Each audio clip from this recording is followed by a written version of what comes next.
So I think we're going to get started because time is moving on, and I think there might be some people still at breakfast trickling in, but now would be a good time. So I'd like to welcome you guys to this panel that we're calling On the Other Side of the Meter, and it's a focus on demand-side issues. So throughout this conference, there's been a lot of talk of supply side, upstream issues, and we kind of want to switch the focus. We want to look at the people that are actually consuming the energy. Yesterday, when we had the convene power plenary, there was talk of energy efficiency expectations, and we want to dig into that issue in this panel. So on the panel to my left, we have three experts in different fields: academic, industry, and some policy experience in there.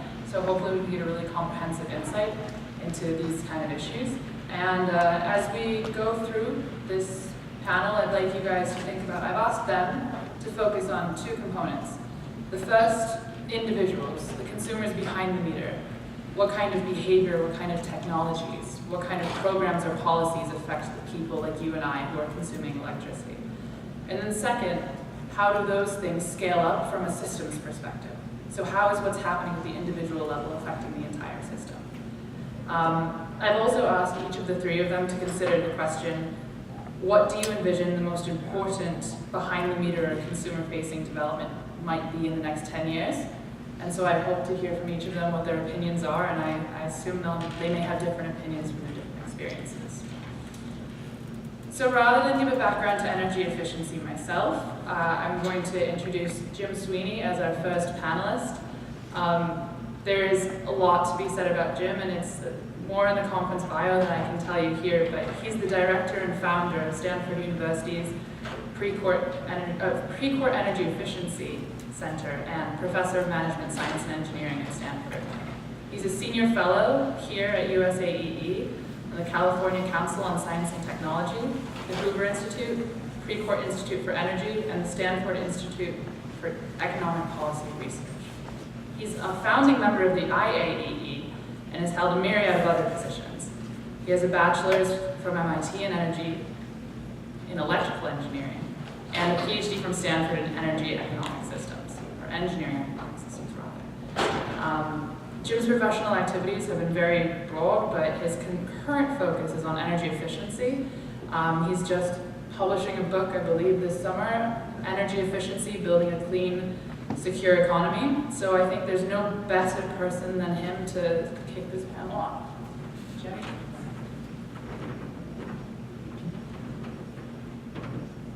Thank you, Melanie, and you failed to add that I have some wonderfully good students, including Melanie.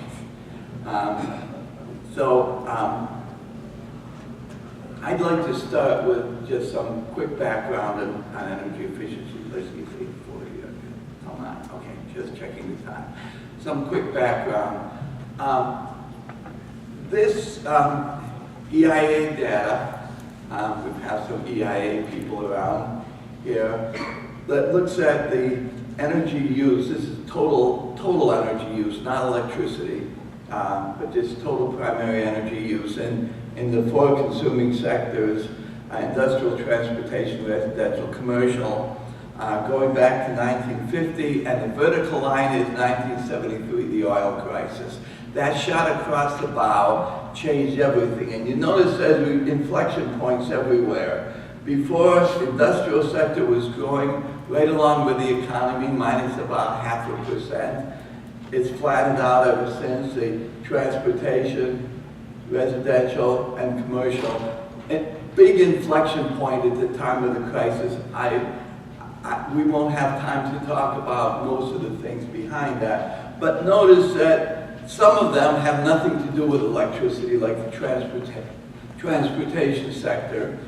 The residential and commercial sector, though, is dominantly electricity, and the industrial sector is some direct use of fossil fuel, some electricity. So part of the question will go into how this happened, but I want to think about the consequences. The first consequences has to do with the imports of energy in the United States, and Melanie asked me to talk about the system. If we follow that trend from before 1973. If all that action didn't happen and all those downturns, the energy use would have followed that red line up there, the total energy use. In fact, the total energy use followed the blue line, so that is the difference as a result of all of the attention, the policy, the prices, the regulations, everything that happened. That's about 80 quads different as a result. I'll call that energy efficiency. I view energy efficiency as economically efficient reductions in energy use. Most of that was, a little bit was not. If you reduce the domestic use of oil, of energy, you reduce the net imports on a one-to-one basis. We also had increases in supply since 1973, and you've all seen the advertisements from the American Petroleum Institute. Some of my friends are here from the API that said, thanks to oil and gas, we're now becoming a net zero importer of energy. That yellow line is the effect of everything that happened on the supply side since the crisis. The black is fossil fuel, so that's coal, oil, and gas. The purple is nuclear, the green is renewables. Those renewables are dominantly hydropower and direct combustion of wood. So it's true that if you increase your domestic production, you reduce imports on basically one-for-one basis. So we've gotten to a point of almost on net zero importer, and most of the net imports come from Canada, so pretty secure. So we've moved to a secure economy, a little bit because of what happened on the supply side, and a lot because of what's happened on the demand side of energy markets.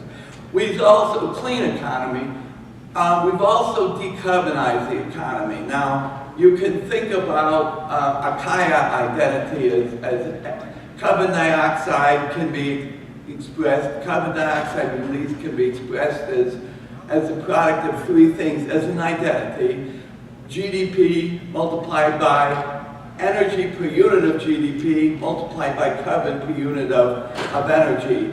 Nobody in Paris has ever said, we're going to reduce carbon dioxide by stopping all growth in our economy.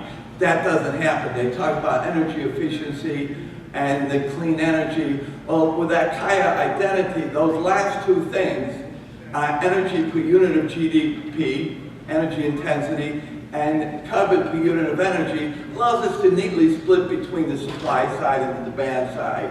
So this is carbon dioxide per dollar of real GDP. We've decarbonized the U.S. economy by 61% since the time of the crisis. So carbon per dollar of real GDP is 39% of what it was before. Now that doesn't mean carbon's going down. It just means the economy's been able to grow robustly, sometimes more robustly than other times, but grow over time without carbon dioxide being increased. So how did this happen? That blue tells the result from, if we had followed the pre-1973 trends, about half a percent per year reduction in carbon intensity.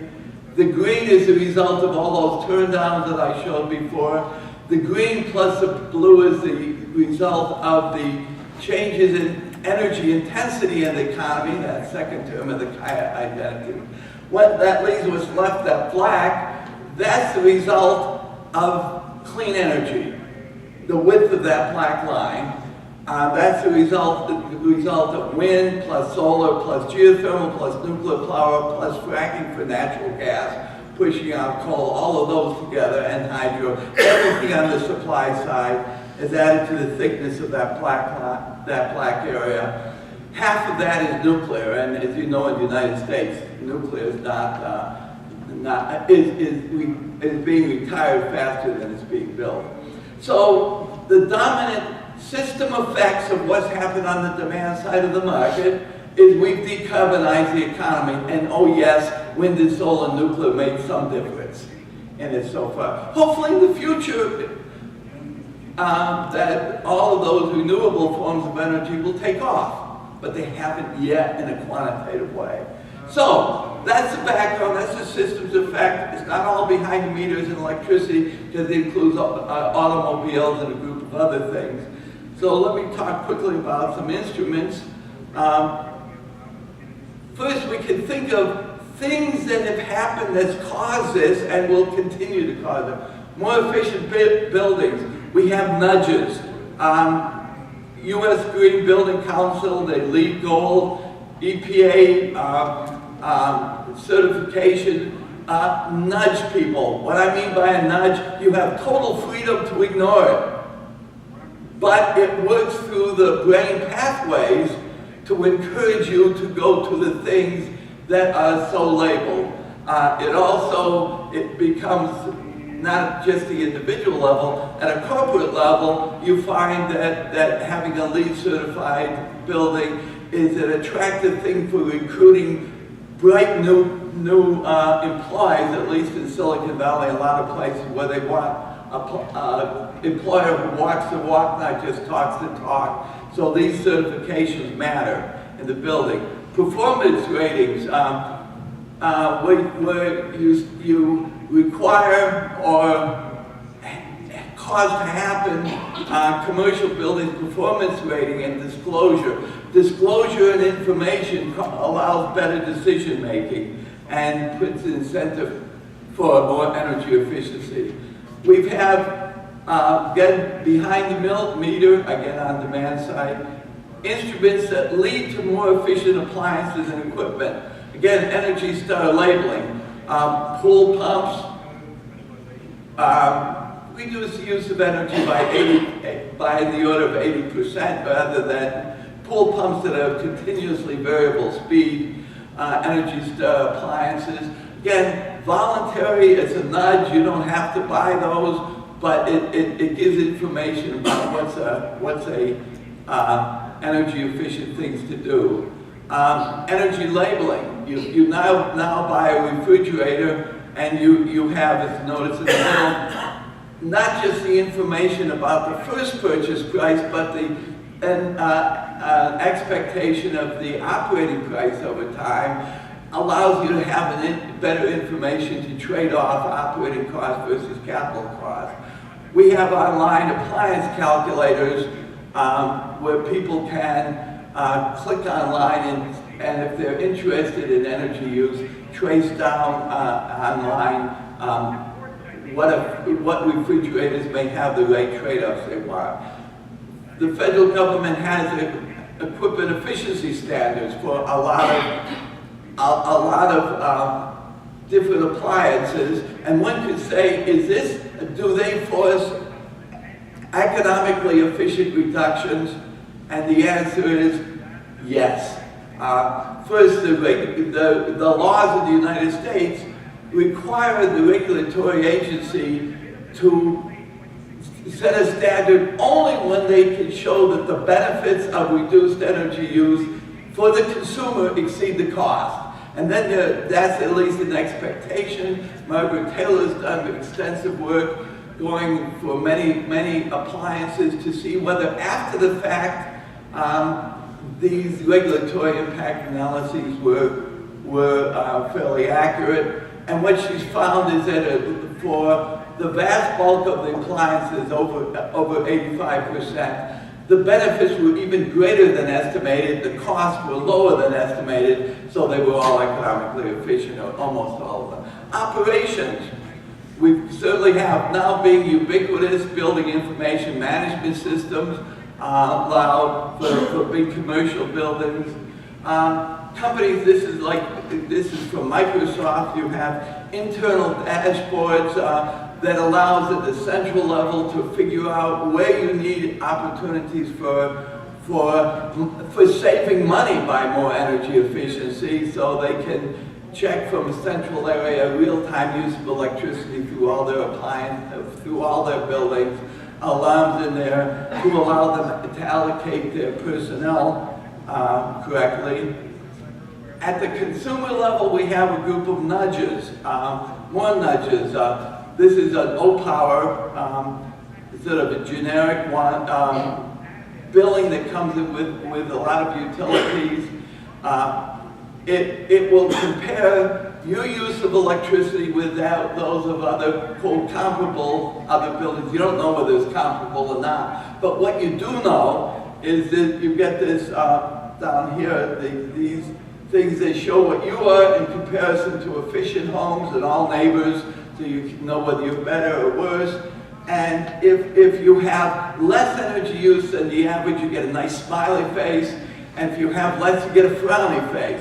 No financial incentives, nothing you need to do. That's worth about 2% in the reduction of energy use systematically, and a larger amount right after people get those. There's a more sophisticated version of these coming out. Say this is for Tendril, that not only do you have these energy reports and that you have dashboards that you can follow at the home, and notice in that dashboard, there's estimates of how much electricity is being used by different categories of appliances: cooling, water, heating in this case, electronics, laundry. These are estimates, but they're estimates that allow consumers to start taking action if they would like to save on their bill. You gotta say, how do they know? And I'm going to come to the value of smart meters, and that is how they end up knowing. So I want to come down behind the meters. 5 minutes, okay. For the most part, a lot of utilities, including the ones in my state, have spent billions of dollars on putting in smart meters, and maybe hundreds of dollars figuring out how to use them. But they do know when they applied for stimulus funds that they can use the smart meters so as to avoid hiring meter readers, and I never understood why that was stimulus funds, but anyway, they didn't get the stimulus funds for that. But it is true, you may not need meter readers if you have digital smart meters, but there's a group of things I want to go through in maybe less than a minute each. First, energy use disaggregation. People have developed algorithms, and Tendril has integrated this into their operation, where you can look at short time duration signals of electricity use and infer what appliances are causing them. You infer by this pattern, the pattern of changing, if you have a very small time interval, you can figure out which is the refrigerator going on and off, which is the stove, which is any number of other things. It's an approximation, but the algorithms are getting good enough so you can get a pretty good approximation. So we can go beyond just saying the total of energy use on a real-time basis, but be able to disaggregate to different appliances. That allows the other thing for demand-side management. In some of the systems affect demand-side management. If you can now give signals at the right time when you need them, then you can reduce the use of electricity at times when you are going to have a peak, and there's going to put more stress on your system. If you reduce the demand by enough people, you can avoid that peak and therefore reduce the stresses on the system. And I think we'll have some more conversations about that. But that can lead to a system-wide effect. You can do that through aggregators or through individuals doing that. But then with the smart meters, you have the ability to create target utilities. Utilities target customers. If you have smart meter data, you can start analyzing the load pattern of individual customers. You can start analyzing their responses to signals that you're giving them, and you can get features about the flexibility of different customers.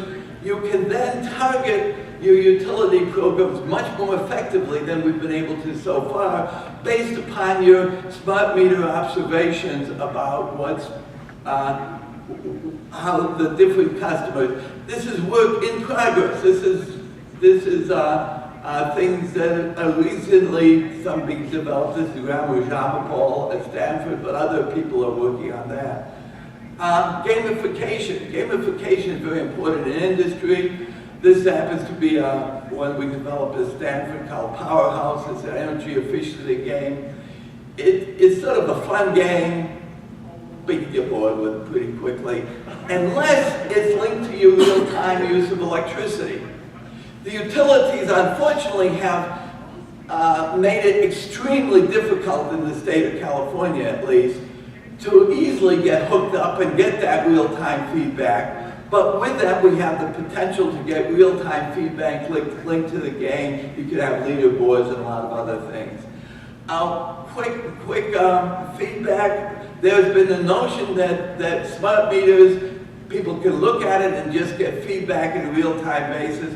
Unfortunately, in experiments we've done show that has no persistence.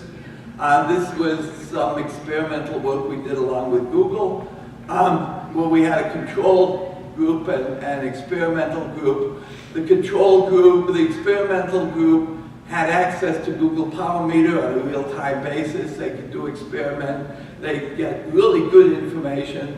The control group knew they were in an experiment, but they had no access to that. In the first month, the experimental group reduced their use of electricity about 5% relative to the control group in the first month. By month 4, up here, there was no difference.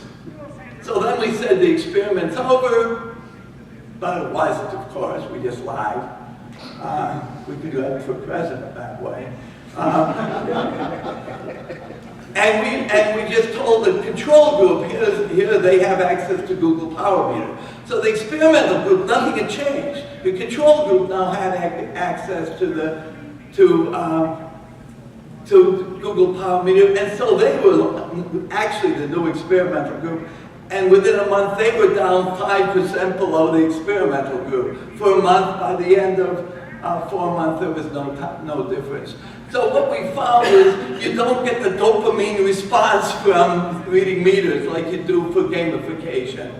And therefore, there's been very little, there's no persistence. I think the potential is these learning thermostats that are going to be able to automate these responses, because the electronics you put in will not get bored with these things, and you have some opportunity. And last thing, because we have an economics pricing strategy, utilities like to use tiered pricing or the utility commissions. The evidence is there's a theory, consumers respond to marginal price. The empirical evidence is that they don't.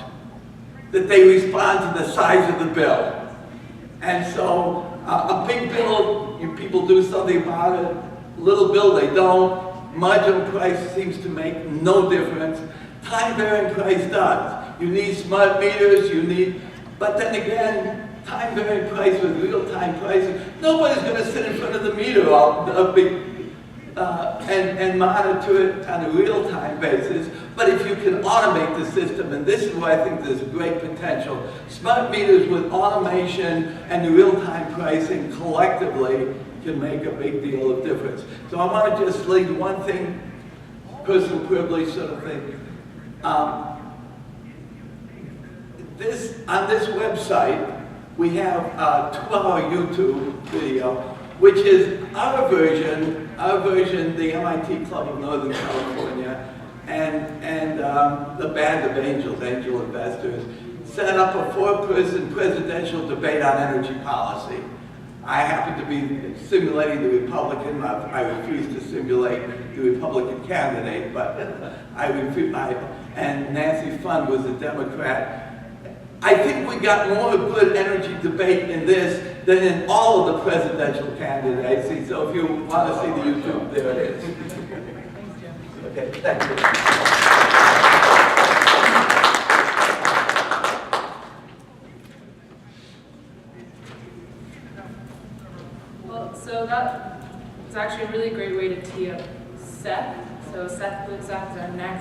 speaker. He's an associate professor of energy policy and economics and associate department head in John and Willie, Leone?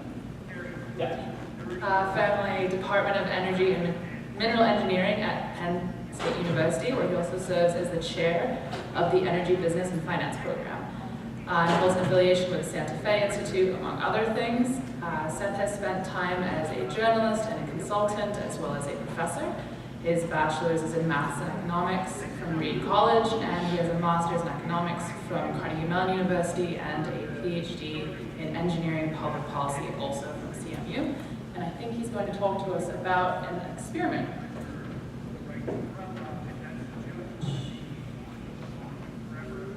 So I'm an acronym. So That's all right. Thank you. Okay, so I'm going to pick up basically where Jim left off, and so I have to thank Jim for totally unintentionally but brilliantly setting me up. And so what I'm going to talk about is this thing that Jim called demand-side management. And on my side of on my coast of the United States, we tend to call this demand response, right? And so what we mean by that is some kind of a system whereby you give electricity consumers a signal and possibly some kind of incentive, whether it's a price or something else, to get them to change their consumption behavior at a very specific time. So I guess in California they call this DSM. On the East Coast they call this demand response. Okay. And so what I'm going to talk about is one of a series of demand response kind of pilot experiments that I helped to design and run with some electric utilities in Vermont. Okay. So Jim mentioned the stimulus bill that funded smart meter deployment and all of these things. So this was part of one of those stimulus grants, right? So that did fund smart meters, and in exchange for getting money for the smart meters and the deployment, the utilities in Vermont agreed to run these experiments to see if these smart meters could be used for anything useful. Okay. All right. So if you are a big consumer of demand response or demand side management studies, you will know that utilities have been experimenting with this for a long time, and you may have seen a picture kind of like this one. This one is from the Brown. And what this basically shows you is the results in terms of peak time electricity demand reduction from a large number of different studies, all conducted in different places. And the conclusion that you're supposed to draw from this picture is a couple. One is that these programs work, right? Despite the fact that we have all had it drilled into our heads that the price elasticity of demand for electricity is quite small. The factor, what all these studies collectively show is that actually you can get consumers to respond, you can get retail electricity consumers to respond to high prices. The other thing that a picture like this wants to tell you is that there are some ways of getting consumers to respond to prices that are more effective than others. In particular, if you charge people more during certain designated peak times, this thing that we will call critical peak pricing, that is more effective than if you promise people that you will give them money later in exchange for reducing electricity use now. So we call this a rebate. Okay. So the second lesson is that basically the peak pricing incentive or strategy is more effective than the rebate strategy. And regardless of what pricing strategy you use, if you give consumers information with one of these fancy schmancy screens or dashboards or any of these things that Jim talked about, then your demand response or demand side management program will be even more effective. right? So you will get bigger, you'll get a larger magnitude of demand reduction. For the most successful, or I don't necessarily want to say successful, but for some of these studies, the magnitude of measured demand reduction is pretty impressive. You're talking about reducing residential peak electricity loads by up to 50% during these peak times, or sometimes more. Okay. So this is a very effective picture that is supposed to convince you that these things work. And I don't want to argue with this picture per se, but what I want to talk about more is not so much a picture like this, but what I want to talk about more is some of the things that we learned through doing these experiments about effective and some not so effective ways of dealing with real people when you're trying to get them to change their behavior in some way. Okay, so the particular experiment that I am going to talk about, and I'm simply going to use this experiment as an excuse to talk about some behavioral issues, so this particular one was part of one run by a consortium of utilities in Vermont called E-Energy Vermont. This particular one was run in the city of Rutland, which is the second biggest city in Vermont, which means that there are about as many people in Rutland as there are in School. It's located roughly kind of in the middle of the state. And the utility that was involved when we started this project was called Central Vermont Public Service. During the project, Central Vermont Public Service was acquired by another utility called Green Mountain Power, which is now the biggest utility in the state of Vermont. So the experiment basically ran over the course of 2 years, and this was, to use Jim's terminology, this was an event-based study. So the way that it worked was that participants in this study were notified a day in advance that there were going to be the following day was going to be a peak day, and they were given some kind of incentive and some kind of information that we hoped would affect their electricity usage on those peak days, or during basically the defined peak hours in those days, basically in the afternoon. Okay, so over the course of 2 years, we called, basically the utility called, I think the numbers are 15 or 16 of these peak days. Okay, the way that this was set up basically as a randomized controlled trial. The participants were randomly selected and recruited into one of a number of groups. I'll talk about what the treatments were in a minute. The way that it was structured was that consumers basically had to be recruited, so they had to explicitly consent to sign up, and they could basically leave the study at any time. So the kind of I guess what you might call the kind of factors or treatment variables here were things like the rate structure, which I'll talk about, the type of information that they were given about their home electricity usage, and then consumers could also, those who participated, could also choose the way that they wanted to be notified about these peak days. So they could get a phone call, they could get a text message, they could get an email, basically anything like that. And then also as part of this, we did a lot of surveying of customers. So we collected a lot of kind of socioeconomic information about them, and we talked to them several times over the course of this 2 years. Okay.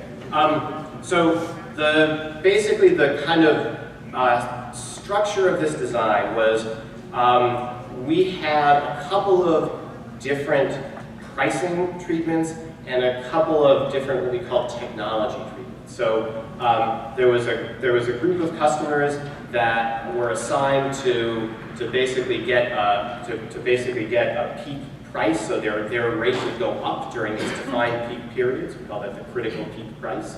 There was another group that was basically given a tariff structure where they would get a rebate for reducing their consumption of electricity. We call this the critical peak rebate. So we have the CPP, that's the peak price. We have the CPR, which is the rebate. So since we ran this experiment over 2 years, we also had a third group that was on the CPR in the rebate during the first year, and then was moved to the CPP, the peak price, in the second year. Okay, and then we had basically 2 groups that stayed on the regular flat residential rate in Rutland, Vermont.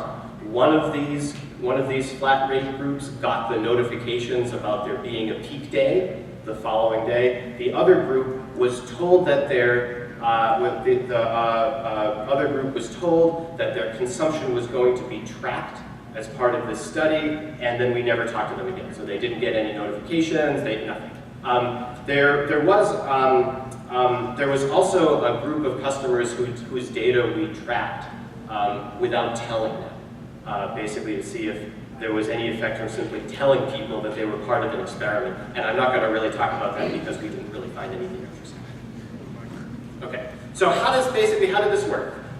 The way that the CPR worked, this is the rebate, okay, was that during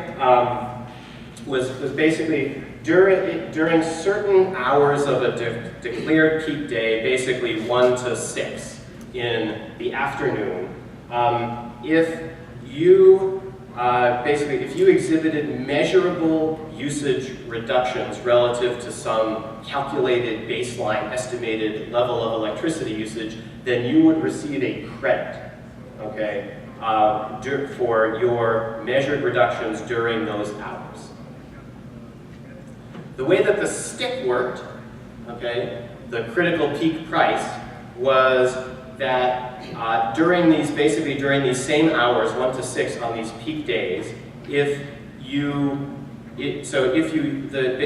basically during these 6 hours on these peak days, your rate would simply go up.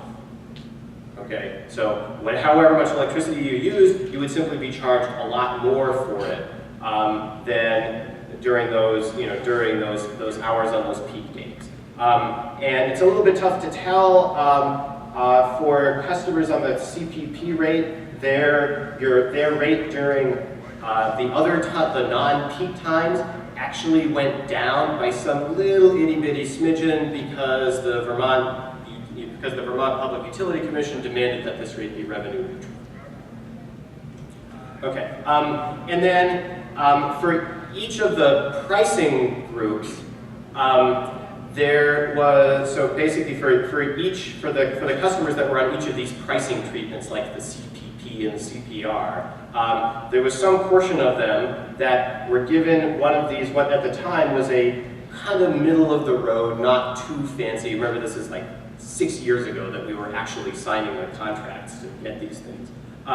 So they were given a kind of not too fancy, kind of middle of the road dashboard display to put in their home. And it would tell them in a very aggregated way how much electricity they were using, what it was costing them, and it also communicated with their meter to tell them when that there were going to be these peak days. Okay, and then there was another group for each of the different pricing structures that did not get this. Okay, so we have basically we have kind of a large number of treatments, right, in this particular experiment. Okay,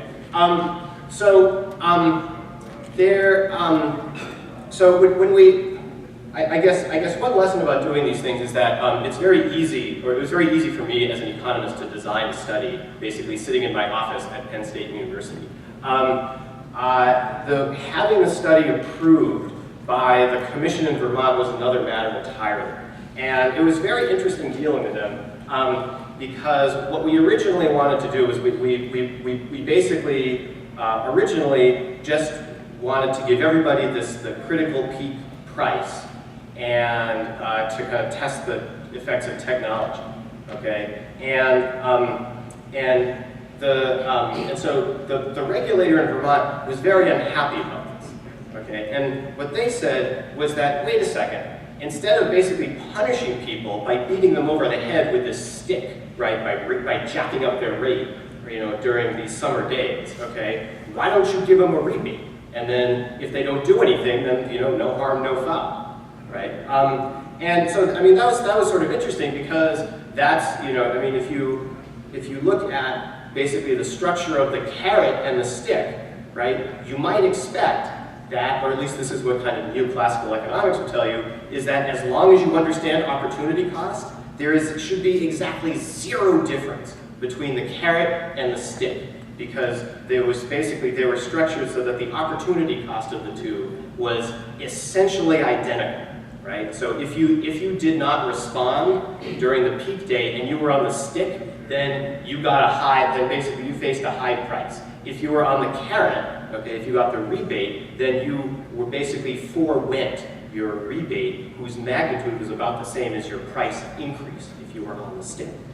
Okay, so in the end, after about 20 million conference calls, we settled on doing both, which turned out to actually be kind of interesting, okay, because it basically allowed us to test this theory. Do people understand opportunity cost, okay, or do people behave more in line with what some kind of classical behavioral economics studies would predict? Right, which is that people think about gains and losses differently, and people value a gain differently than an equivalent loss. And so therefore, under basically, if you think about gains and losses this way, you would actually expect people would respond more to the stick, because the unpleasantness of the stick in magnitude is greater than the joy that you get when you get a nice, I don't want to say fat, but a nice rebate check from your beloved electric utility. And then the idea behind this group that started on the carrot, on the rebate, and moved to the stick was if you start them on the rebate and make the Public Utility Commission happy, then can you get them used to the idea that they are going to be contacted somehow by the utility during these peak days, right? And so can you basically train them using the carrot to basically get used to adjusting their behavior so that when they're on the stick, it won't seem so bad. Okay, so this is basically what we found. Okay, so over the 2 years, okay, on average, people in Vermont actually did respond in a statistically significant way to both the carrot and the stick. The one thing that I will point out about this picture is that, the carrot, okay, and the stick without this fancy display were roughly as effective as simply being told that tomorrow was going to be a peak day and you should use less electricity. The one of these, the departure from this was the stick with this little dashboard display, and the magnitude of their response during these peak days on average was about twice of any of these other groups. Okay, so this is maybe one check in the box for behavioral economics. Okay, and so that's nice. If you look at the outcome of this study, though, in relation to a bunch of the others that have been done, so the stars on this picture are roughly the results of this study in Vermont relative to all of these others that the Brattle group has compiled. Okay, frankly, this looks kind of boring. Like, this in magnitude compared to some other studies, this isn't necessarily that spectacular. And I think one of the lessons here is that maybe Vermont is not the best place to do something like this, because there isn't exactly overwhelming air conditioner demand in Vermont as opposed to, say, a place like Baltimore or, say, Oklahoma. But on average, people did respond, and they responded in a statistically significant way. Okay, so that was interesting. one thing that one other thing that we learned is that the persistence of response. Okay, so on average, there was this statistically significant measurable response, right, which is very similar to kind of the picture that Jim put. Okay, if you look at what consumers in each group did on kind of a day-to-day basis, there's very little persistence in this behavior. Right? So there's an awful lot of, there's an awful lot of noise here. Okay, and so one of the things that we learned from this is that on average, sure, people will respond to these declared events, and there'll be some differences based on the price and information, all this other stuff that you give them. But if you're from the utilities perspective, okay, if you are doing this stuff to basically to use the demand side as a way to meet your resource adequacy targets, right? So if you're going to use this, if you're thinking about this as a substitute for generation, then at least the structure of demand response or demand side management that we had here is not going to work, right? And I think that so Jim mentioned the importance of automation, and I think if the goal is to use the demand side, right, essentially as a substitute for new generation capacity, then I think that this is a real compelling case that you have to somehow do it through some manner of automation. Okay, so we also had a look at who stayed in and who dropped out. So this is a picture of dropouts, okay, basically of attrition from each of the groups over the course of this study. So who dropped out? Well, as it turned out, if you got your notifications by phone, then you got annoyed with getting all these phone calls from the utility, and you dropped out. If you were young, you dropped out, which was very surprising to me because I figured young people would be more conservation-minded and tech-savvy. And if you had a large household, then you dropped out, or you were much more likely to drop out. The other thing about the pattern of people dropping out that I think is interesting, and is a particular challenge for utilities that want to do this, is that is that people tended to drop out when they got a call from the utility wanting to talk about their participation in the pilot. Right? So, and there's this tension here because as a utility, you want to be responsive to your customers and all this sort of stuff. But the easiest way to get people to drop out of these programs is to remind them that they are in these programs. And so, and so the dropout rate really escalated at the points where we contacted those who were involved to see how they went. Okay. So when we did contact them, those that didn't drop out,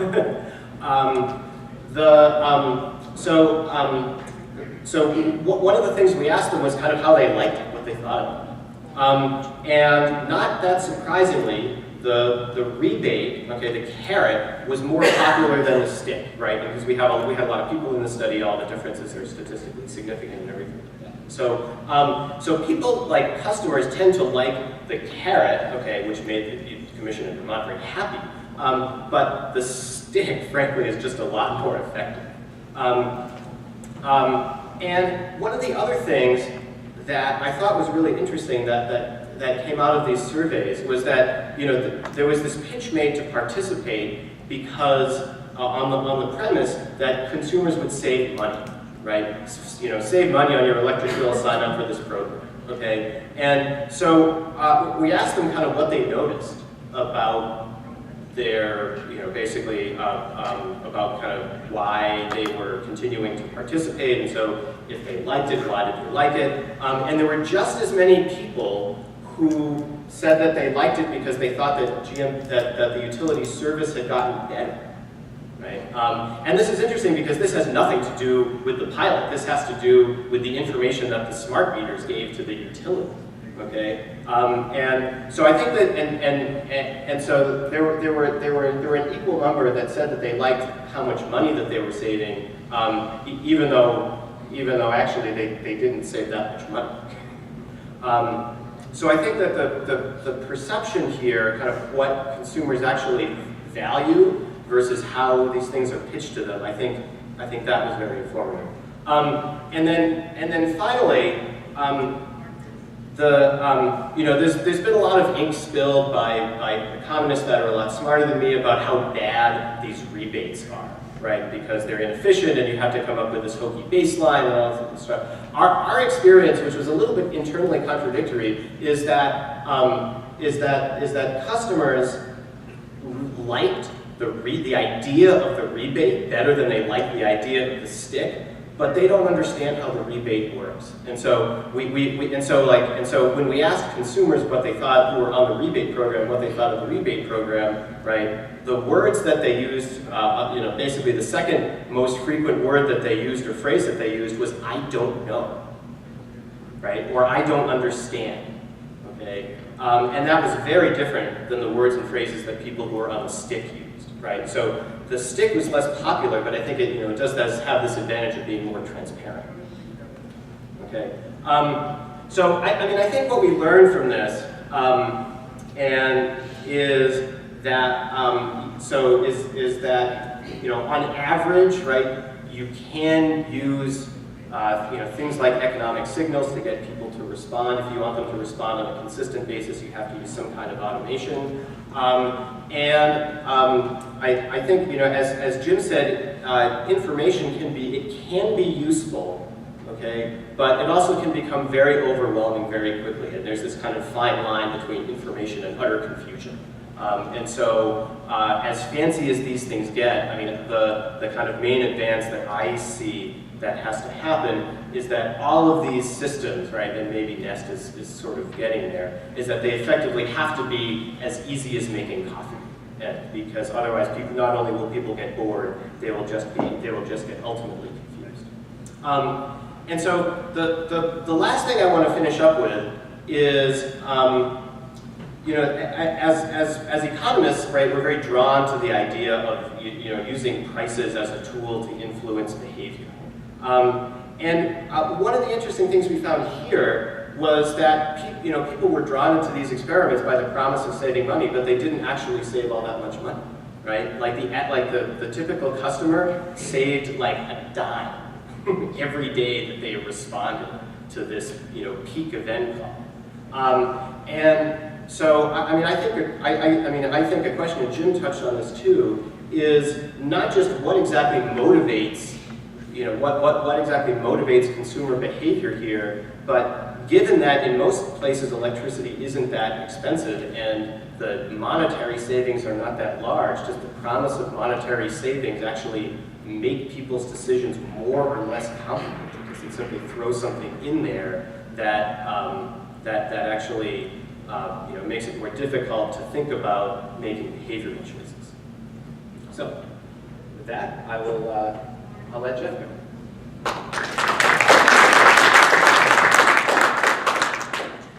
Well, so I think that also really is a great segue for setting up Jeff's presentation. Again, we did not coordinate this, but it's worked out really well. Jeff is responsible for the consumer programs for the Public Service Company of Oklahoma, so we get to hear from somebody actually in the industry. He has been with the American Power System for 22 years and previously worked on integrated resource and transmission planning for that system. He has a bachelor's and a master's in agricultural economics from Texas Tech and holds a certified energy manager certification from the Association of Energy Engineers. I believe this is his presentation. Does the clicker work is the question? Yes. Perfect. All right. Thank you.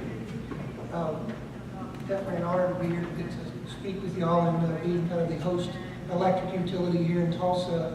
Again, an honor during the Hope lights stayed on and everything was good for everybody. I know there was quite a beautiful sunset last night, so I hope everybody got to see that. So yeah, To give you a little bit of background, the Public Service Company of Oklahoma is the Oklahoma affiliate for American Electric Power. So American Electric Power is our parent company. We have operations in 11 states. As you can see, we go from basically the Gulf of Mexico up to about Lake Michigan. And in Oklahoma, that's the Public Service Company of Oklahoma serves in the Oklahoma area. AEP has about 5.4 million customers across 11 states.